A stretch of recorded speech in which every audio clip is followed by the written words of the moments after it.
ርዕሴ በእንባ የዘራችሁትን በደስታ ትለቅማላችሁ። አሜን።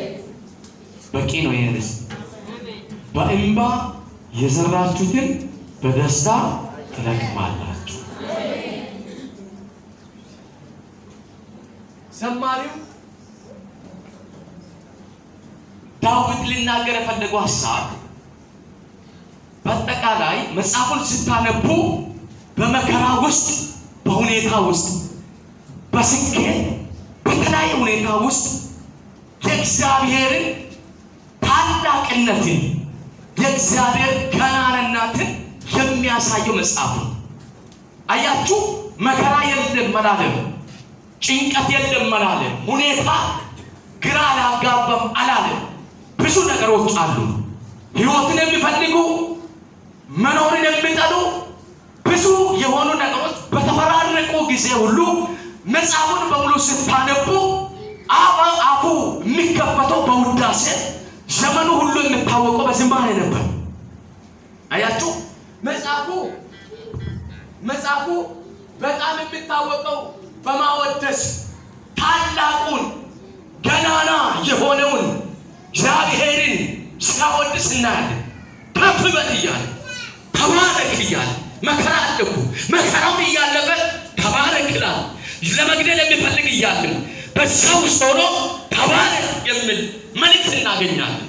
አያችሁ፣ በብዙ አጣብቂኝ ሁኔታ ውስጥ ኖሮ ከዚህም ከዚያም ከፊትም ከኋላ የሚከታተሉ ነፍሱን የሚፈልጉ ስጋውን ሊያበጫጭቁ የሚፈልጉ እንዳልነበረ ሊያደርጉ የሚፈልጉ እያሉ በዛ ውስጥ ሆኖ ከነሱ በላይ የሆነውን ታላቅ የሆነውን ገናና የተባለውን በኃይሉ በችሎታው ከፍ ያለውን እግዚአብሔርን ምን ይላል ካላችሁ፣ በዛ ሁኔታ ውስጥ ሆኖ ውዳሴ፣ ምስጋና፣ ክብር ያንተ ይሁን እያለ ሲያመሰግን እናያለን።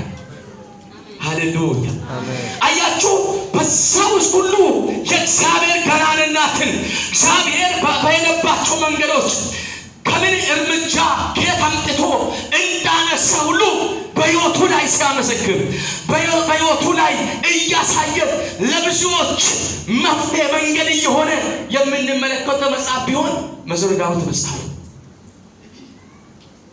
ለዚህ ነው አሁን ይህንን 125 ቅንፍ 126 ስታነቡ ከቁጥር 1 እስከ 6 ስታነቡ እንደሚለው ቃል ነው የምታገኙት። ሐሳቡ መልእክቱ ሁሉ የምናገረው መጀመሪያ ታልፎ ተሰጥቶ ነበሩ፣ በስደት ምድር ይኖሩ ነበሩ፣ በሁኔታ ውስጥ ይኖሩ ለነበሩ ሰዎች የተጻፈ መልእክት ነው። እንደ እኔና እንደ እናንተ ተሰዶ በሁኔታ ውስጥ ለሚያልቁ ሰዎች የተጻፈ መልእክት ነው። አስቡት፣ በስደት ምድር ላይ ስትኖሩ ብዙ ነገሮች እጅ አይሰጥም። እንደ ሀገሩ ዜጋ ቀና ብላችሁ ልትሄዱ ትቸገራላችሁ። እንደ ሀገሩ ዜጋ እንደፈለገ ለመናገር ትሰቀቃላችሁ። እንደ ሀገሩ ዜጋ የፈለጋችሁትን ነገር ጠይቃችሁ ለመቀበል ትሰቃያላችሁ። ግን በዛ ውስጥ ሁሉ ዳዊት አንድ ነገር ይናገር ነበር። በስደት ምድር አሳልፈናል፣ በምርኮ ታጥቀን ተሰጥተናል። እውነት ነው፣ ብዙ ጭንቅ ደርሶብናል፣ የመከራ ወንዝም ደርሶብናል። በዛ ውስጥ ሁሉ አልፈናል። ግን አንድ ነገር አየንም። እግዚአብሔር ያንን ዘመናትን አስነስቶ ቀኑን ቆጥሮ ቃል ለገባላቸው ሰዎች እንዲህ ሆኖ መጣ ካለ በኋላ ቁጥር 1 ላይ ስታነቡት እንዲህ የሚለውን ቃል ታገኛላችሁ። የጽዮንን ምርኮ በመለሰ ጊዜ እጅግ ደስተኞች ሆንን። ታልፈን ተሰጥተን ነበር። ምርኳችን ሁሉ ሄዶ ነበር። በአጣብቂኝ ሁኔታ ውስጥ ነገሮቻችን ተማጦ በዚህ ሁኔታ ውስጥ ስንኖር ነበር። ግን እግዚአብሔር አየ፣ ኪዳኑንም አሰበ። የምናመልከው አምላክ እሱ አሳልፎ አልሰጣቸውም፣ ቀኑን አመጣልን። ነካርጉና እንድትጣላችሁ እግዚአብሔር አይተዋል በሉት። ብሎ ተናገሩ። ሁኔታ ውስጥ እንዳለ በሉ እንዴት እንደምታሳልፍ አምላክሽ አይቷል በሉ ፈጣሪሽ አይቷል በሉ። አያችሁ በስደት ሁኔታ ውስጥ በስደት ምድር ላይ እያለ አንድ ነገር ነው የገባው። ያመለክነው እግዚአብሔር የተከተልነው እግዚአብሔር አለኝታችን ነው ያለው እግዚአብሔር መከታችን ነው ያለው እግዚአብሔር እሱ ይጠብቀናል። ጩና አሜን። እሱ ጩና ይጠብቀኛል በሉ ይጠብቀኛል በሉ። ለዛው እኮ ነው እናምናለን አለ ስናወድስ የነበርነው እግዚአብሔር ስናመልክ የነበርነው እግዚአብሔር እሱ ጠበቃችን ነው አንደበታችን ነው አፋችን ነው አካሄዳችን ነው ብለን ያመንነው እግዚአብሔር እሱ ዛሬም ጠባቂያችን ነው።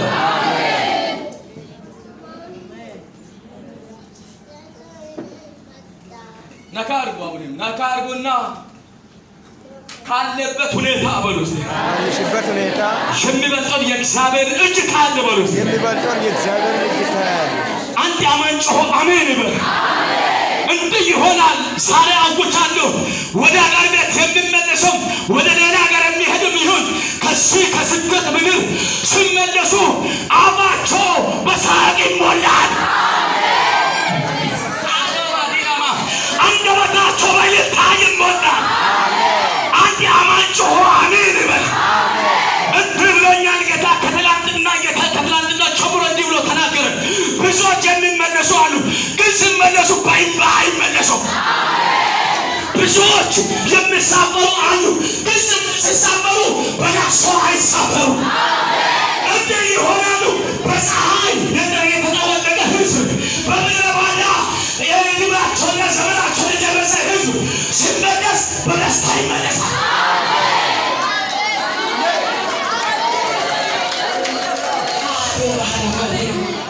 ሲመለስ በደስታ ይመለሳል። እንዴት ካላችሁ እስራኤላውያን ታርቆ ተሰጡ። ሲመለሱ ምንድነው ካላችሁ ምርኳቸው ተመልሶ ውበታቸው ተመልሶ ድንግባታቸው ተመልሶ አቅማቸው ተመልሶ ኃይላቸው ተመልሶ እግዚአብሔር በሲኦል ላይ እንዲህ ያደርጋል። አፋችሁን በደስታ ይሞላል። ጮና አሜን በሉ። እንዲህ ይሆናል። በለቅሶ የዘራችሁትን በደስታ ትለቅማለህ።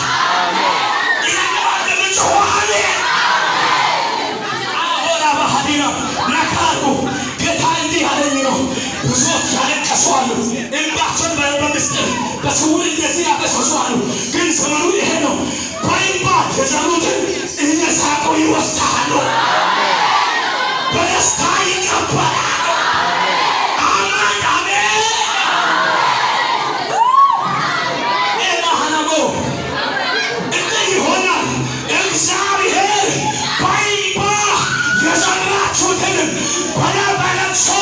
የዘራችሁትን በደስታ ትለቅማላችሁ።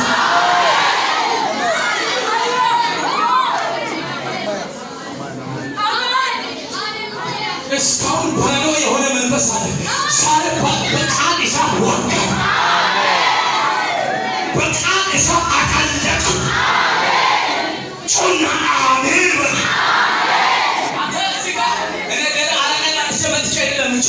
የእግዚአብሔር መንፈስ ነው የሚያናገር። ዛሬ መልእክት አለን። በለቅሶ የዘራችሁትን በደስታ ትለቅማለህ።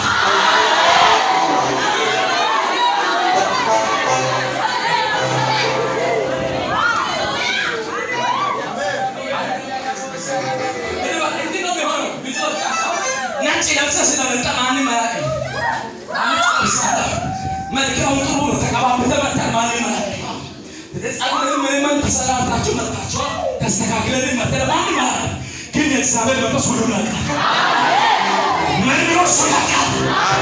በምን ሁኔታ ውስጥ እንደምታልፍ ያውቃል። እንዴት እንደምትመላለስ ያውቃል። እንዲህ ይሆናል አለ። በዚህ ዓመት ላይ የብዙዎቹ ታሪክ ይቀይራል። በዚህ ዓመት ላይ እግዚአብሔር የብዙዎቹ ጉዳይ ያያል። በዚህ ዓመት ላይ እግዚአብሔር ፋይናቸውን ያያል። አንዳንዶቹን በቅጽበት ወደ ከፍታ ያወጣል። አንዳንዶቹ ሳይታወቁ ባለነታቸው በሙላት ይቀየራል። አንዳንዶቹ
ኢየሱስ ጌታ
ኢየሱስ ጌታ ነው።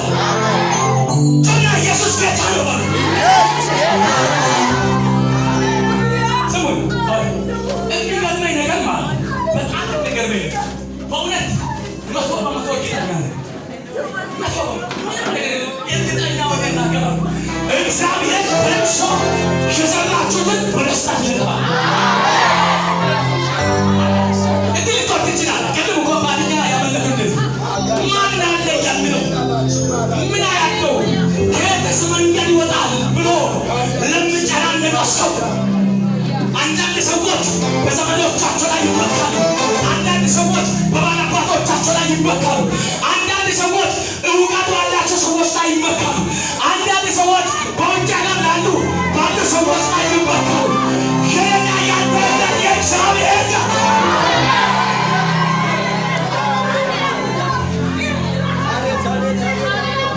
የኔና ያንተ እምነት በእግዚአብሔር ነው። ጩና እግዚአብሔር መታመኛ ነው። ሃሌሉያ! ጉልበት የሌለውን ምንኛ ረዳ የሚል እግዚአብሔር ቃል ዛሬ የደከሙትን ያበረታ። ጩና ሊሆን ያበረታ።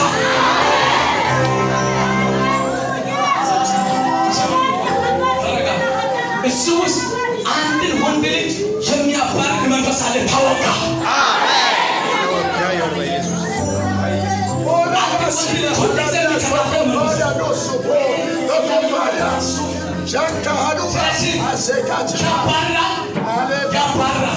እሱን ይዞ እሱ ያመልጣል፣ እሱ ይባልጋል፣ ያመልጣል።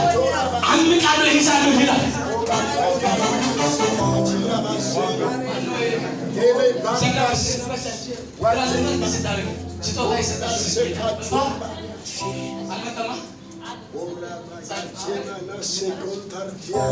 እንደዚህ እናደርጋለን። እሱ የሚከታተል መንፈስ ይመጣል።